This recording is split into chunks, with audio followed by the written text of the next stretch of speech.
Imagine for a minute you could build so much wealth that your kids don't have to worry about money and your grandkids don't have to worry about money either. In today's video, that is exactly what we're going to be looking at. Great ways to build generational wealth. When you think of generational wealth, for a lot of people, it is closer than you think. When you think of the baby boomer generation that is aging, they are going to pass roughly $80 trillion in assets to the millennials that are their kids or their grandchildren, depending on when they're born. So there is going to be a generational wealth essentially that we have never seen before, and it is happening within the next 10 years. However, one of the big things to remember is 70% of wealthy families lose this status by the second generation. So when you think of the kids and the grandkids, by the time it gets to the end of the grandkids generation, the wealth is gone. It is all burnt out. So how can you really set this up? We are talking generational wealth. So how can you do that? The first one, getting out of debt. Getting out of debt is the biggest thing, the most essential thing when you're maintaining wealth. And when you're looking to build, honestly, wealth in general, not giving away your money. When you think of a majority of Americans, they are spending $5, $6, $7, even $1,000, $1,500 a month in interest. You are literally giving your money away to financial institutions because, of course, you have debt to repay. Now, we have two methodologies behind this. Number one being the snowball, which is a pretty good repayment plan. I don't recommend it myself because it does take a little bit more time and it doesn't take into account the interest on the debt you're paying. The second one that I choose, which is my favorite, is the debt avalanche method. This actually lists your debt from the highest rate down to the lowest rate, really focusing and attacking that highest rate first to eliminate it, get rid of it, get it gone as soon as possible. Because of course, in the avalanche method, you're getting more dollar for dollar. Now, both of these methodologies do take a lot of discipline. Personally, anywhere that you can make more money, you can pay it off your debt and eliminate your debt faster. Any place that you can cut expenses is going to give you the ability and the tools to go ahead and get rid of that debt. Once the debt is gone, it is about living within your means and, of course, investing. When you think of dollars, when you think of dollar cost averaging, when you're thinking about investing in general, it is the only way that you are going to build generational wealth. Over 90% of millionaires are achieving this financial wealth and really this generational wealth by investing in the market. Some people do it with companies. You can do it with real estate. There are some different methodologies that you can get it done, but overall, the bulk majority of millionaires are through investing, which is the second point we look at. Investing 15% of your income for retirement. When you think about 15%, so let's say you start a job at 18, let's say you're in your career by about 22 to 25, putting 15% away from the age of 25 to 65 is going to give you a colossal nest egg. Now, of course, when you think of Warren Buffett, he recommends putting 90% of your money into the S&P 500. So when you think big picture investing in, the biggest companies that we have in the United States, 90% of your money into the S&P 500, which yields on average about a 10.5% return. When you think of high yield savings, when you think of CDs, when you think of all of this money, put into all of these different avenues, the S&P 500 is tried and true ever since the late 50s and has yielded about 10.5%. And even looking at this year, we're looking north of 20%,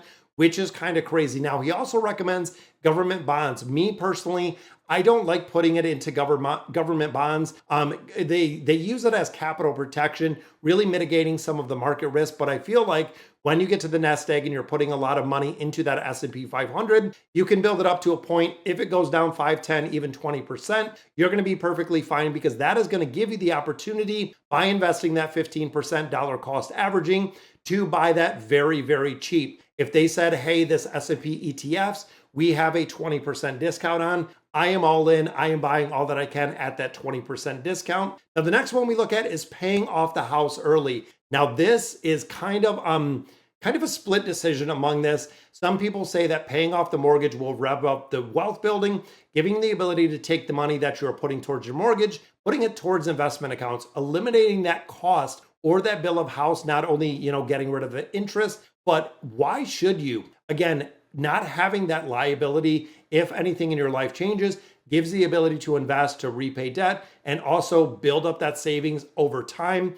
by investing the money. Now, of course, this is not really always the right decision for a lot of people, depending on from a financial perspective, which is what I look at. Just like we were talking about investing in the S&P 500, there are a couple different ways. I have a 3 ETF portfolio that I invest in personally, which does include the S&P 500.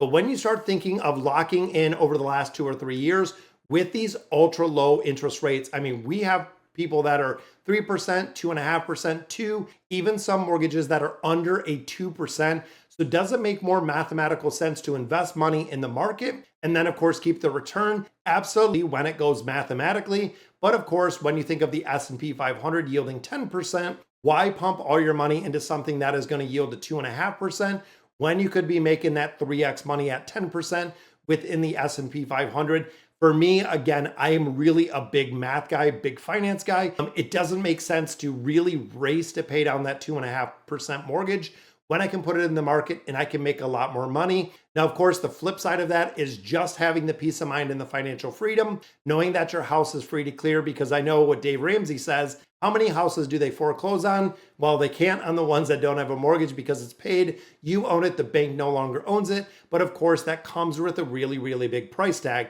Because when I start thinking of paying off the house early by making extra interest payments, let's say for 20 years, to pay my 30-year mortgage off in 20 years, the extra money I put in there invested in the stock market would have grown exponentially faster than we actually putting it into the stock market, like I said, versus putting it into the mortgage, because it would have grown exponentially faster.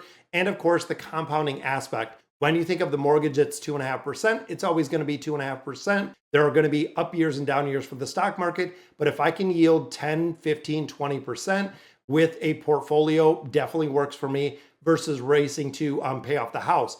Now, my plan personally is I have a financial goal of at the age of 50, I'm going to cash what is required out of my portfolio to pay off the house in its entirety. And of course, it's grown in the last 3 years, 80%. So if I have the next 5 years to grow it, another 80%, 100% in the next 5 years, I will be more than happy to cash out what I have remaining on the mortgage and pay that thing off. Now, the final one we look at, and this is one that I really do take to heart, it is teaching your kids about money. When you start thinking of teaching your kids at a very young age, I have started this myself, talking about interest, talking about investing. Most people, regardless of if my kids are 10 and 8, or if you're 15, 20, 25, 30, most people have no financial education, which is the reason why a lot of people do land here talking about financial education. Me personally, I love what I do as a financial counselor, being able to talk to people about money, having very candid, sometimes difficult conversations, but definitely beneficial.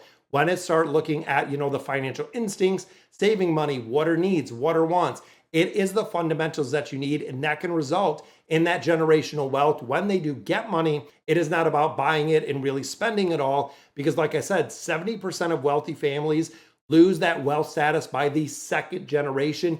It is already gone. So if you teach your kids, and if you teach your kids to be savers versus spenders, being a lot more frugal than the average person, not keeping up with the Joneses, getting rid of that lifestyle creep, you can really make a big difference when it comes to generational wealth. So of course, very, very good tips in here. When you start looking, generational wealth is about not spending money, honestly, because the money that you're spending essentially can be used in other methods. It can be used to repay debt. It can be used to go ahead and invest, which is the big, big part. If you can eliminate debt and then put the money you eliminated from that debt into an investment account, it is going to grow. It is going to compound.